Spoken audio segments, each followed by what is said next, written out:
Hello Trà Vinh xin chào các bạn. Nếu mà nhắc đến chè trôi nước thì các bạn liền nghĩ ngay đến cái độ béo béo dẻo dẻo nè.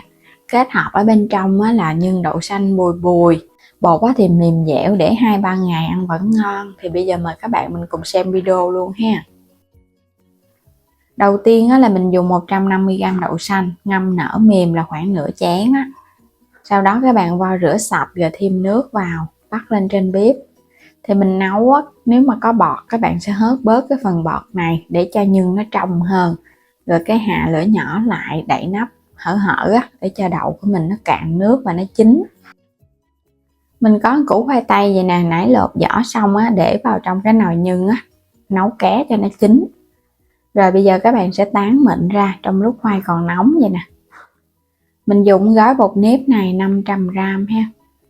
Bột nếp này thì mình thấy nó sẽ mềm dẻo, và mình để nguội nó cũng không có bị cứng, cũng dễ do nhân nữa, cũng rất là dễ tạo hình luôn. Thì các bạn dùng hiệu nào cũng được hết á. Rồi cho hết cái phần khoai đã tán mịn vô, khoai le tây hoặc là khoai lang trắng cũng được, hoặc là các bạn dùng cái loại khoai lang màu vàng cũng được nữa. Tại vì hôm nay mình làm cái công thức này là viên chè truyền thống màu vàng vàng của Đường. Nhồi bóp cho nó đều. Thêm vào đây 400ml nước ấm nha. Nước ấm khoảng 70 độ thôi, đừng có nước sôi. Nước sôi sẽ làm nhão bột. Rồi bây giờ các bạn sẽ trộn sơ lên cho cái phần nước nó phủ đều vào trong bột. Trộn sơ rồi nè. Bây giờ mình sẽ nhồi nha. Bột nó cũng hơi nguội bớt rồi đó. Các bạn nhồi mình thấy nó cũng còn hơi ẩm ẩm tay á. Nhồi để cho nó dẻo và nó mịn hơn. Thêm vào muỗng canh dầu ăn cho dễ nhồi nè. Bột nếp mà nó gặp dầu ăn thì nó sẽ không có bị dính tay đâu. Nếu mà các bạn thấy có hơi khô thì mình thêm chút xíu nước ấm nữa. Nhồi đến khi nào mà mình thấy bột bắt đầu nó dẻo và nó quyện lại, nó không còn chảy ra, cũng như là nó không có bị quá khô nha. Quá khô là nó không ngon đâu. Rồi bây giờ để qua một bên.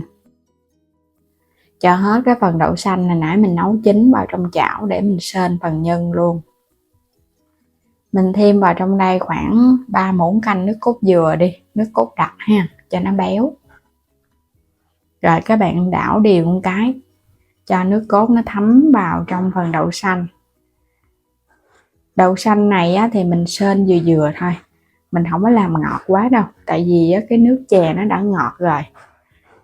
Mình đảo chút xíu nó rút rồi nè ha. Tiếp theo mình cho vào 2 muỗng canh đường, dặn thêm chút muối nữa cho nhân nó đậm đà. Rồi cũng đảo đều. Hồi nãy mình cho đường vào sau là giúp cho phần nhân của mình nó nhanh khô á, cho nó rút nước cốt dừa đi rồi hãy cho đường. Tại vì các bạn cho đường vô rồi bắt đầu nó sẽ chảy ra nè.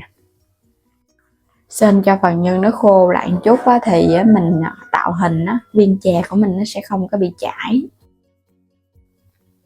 Chờ cho nhân nó nguội bớt, bây giờ mình sẽ đi vo viên. Mình sẽ làm một cái viên chè vừa vừa thôi, nên là mỗi một cái viên nhân khoảng muỗng cà phê. Vo cho nó tròn tròn. Nhưng lúc này vẫn còn hơi ấm nóng á. Vo nhân xong thì quay qua bên đây, bây giờ mình đi tạo hình cái viên chè luôn. Mình sẽ lấy một cái cục bột vừa vừa thôi ha, dàn mỏng ra rồi cái cho nhân vào bọc lại. Nếu có dư bột thì ngắt bớt, vo tròn lại ha. Bột của mình vậy là rất là vừa ăn, ẩm mềm thì viên chè của mình để nguội nó mới không cứng. Đừng có làm khô quá là các bạn để sang ngày nó sẽ hơi bị cứng nha. Vo tròn làm lần lượt cho đến hết. Mình để qua một bên, nhớ thoa chút dầu cho cái viên chè nó không có bị dính, và dầu ăn cũng giúp cho viên chè của mình nó bóng hơn nữa. Rồi nước thì mình thấy làm cũng không khó, quan trọng là phần bột mình nhồi đạt thì nó mềm ngon. Phần bột còn lại thì mình sẽ làm những cái viên ỉ nhỏ nhỏ. Cuối cùng là các bạn dùng dầu ăn mình thoa vào trong tay, rồi cái lăn cái viên chè trở lại ha, cho nó tròn đều và nó bóng. Bắt nước sôi thì thả vô từ từ, xay cái nè, cho cái viên chè của mình nó tròn. Nhìn rất là hấp dẫn ha. Viên chè mà nó tròn thì các bạn ăn cũng ngon miệng hơn. Cuối cùng là mình thả những cái viên ỉ vào sau, cũng khuấy một cái. Rồi để yên mình luộc cho nó chín. Bây giờ á, mình chuẩn bị 1,2 lít nước, thêm vào đây nửa ký đường cát vàng cho cái màu nó đẹp á, 2 cọng lá dứa nữa nè. Rồi mình thêm vào đây thêm chút muối. Đây là gừng mình đã sắc sợi sẵn nè, cho vào luôn cho nó thơm. Rồi bắt lên trên bếp luôn ha. Các bạn nấu cho cái nước đường này nó sôi lên, đường nó tan ra cái mình vớt chè nha. Chè thì các bạn luộc đến khi nào mà mình thấy những cái viên chè nó nổi đều lên trên mặt đó là chè của mình nó mới chín. Chừng 10 phút á. Rồi bây giờ vớt lên nha. Không cần phải rửa lại với nước đâu, các bạn cho nó ráo rồi cái mình thả qua bên cái nồi nước đường luôn. Nước đường đang sôi nè. Nhớ là mình vớt lên mình để cho nó hơi ráo một chút, lắc lắc vậy nè cho nó ráo nước bớt. Thả qua như vậy luôn ha. Chè của mình nó sẽ thấm nước đường, nó ngon, không có cần phải rửa lại với nước.